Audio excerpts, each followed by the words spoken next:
स्वागत आहे आजच्या व्हिडिओमध्ये. आज ह्या व्हिडिओमध्ये सांगणार आहे मी जैविक स्लरी कशी बनवायची. मागच्या व्हिडिओमध्ये मी फवारणी आणि फर्टिलायझरचा शेड्यूल दिलता. ह्या व्हिडिओमध्ये मी जैविक स्लरी कशी बनवायची आणि कशी साईजला मदत करेल अशी स्लरी बनवायची याबद्दल मी तुम्हाला माहिती सांगणार आहे.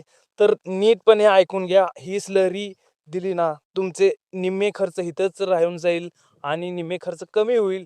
सर्वात चांगले रिझल्ट भेटतील आणि तुमच्या झाडांना भक्कम अशी ताकद व सगळे कलर साईज सगळं येईल, म्हणजे जेणेकरून की रोगाला कुठल्याही बळी नाही पडणार.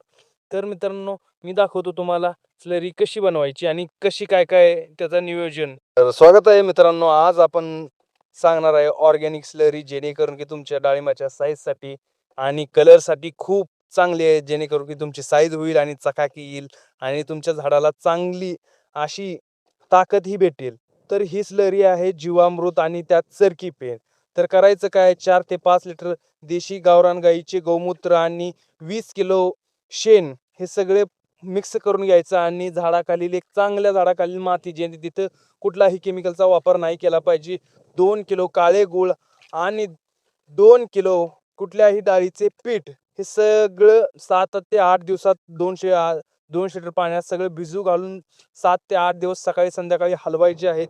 आणि नीट हलवणे झाल्यानंतर हे झाडाखाली 1-1 लिटर आपण ओतून देऊ शकता, जेणेकरून की चांगला रिझल्ट भेटला आपल्याला, चांगली साईज होईल.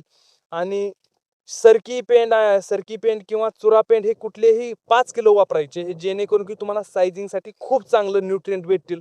तुम्ही 05234 हे सगळे देते मान्य आहे, पण तुम्ही ऑर्गॅनिक स्लरीचा एकदा रिझल्ट बघा.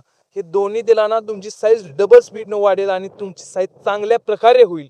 आता मित्रांनो बघा, ही मी तुम्हाला चांगल्या प्रकारे साईजची स्लरी दिली आहे. तुम्ही मागच्या स्टार्टिंगमध्ये बघितलं असेल की साईज काय आहे माझ्या झाडांची. मी 1-2 स्लऱ्या दिलेत. आता तिसरी स्लरी बनवत आहे मी साईज होण्यासाठी.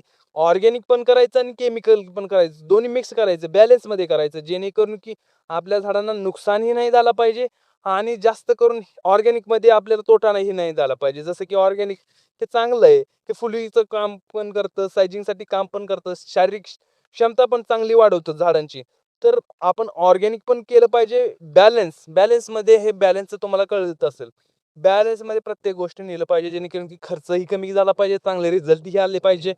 तर हे आपण स्लरी वापरू शकता.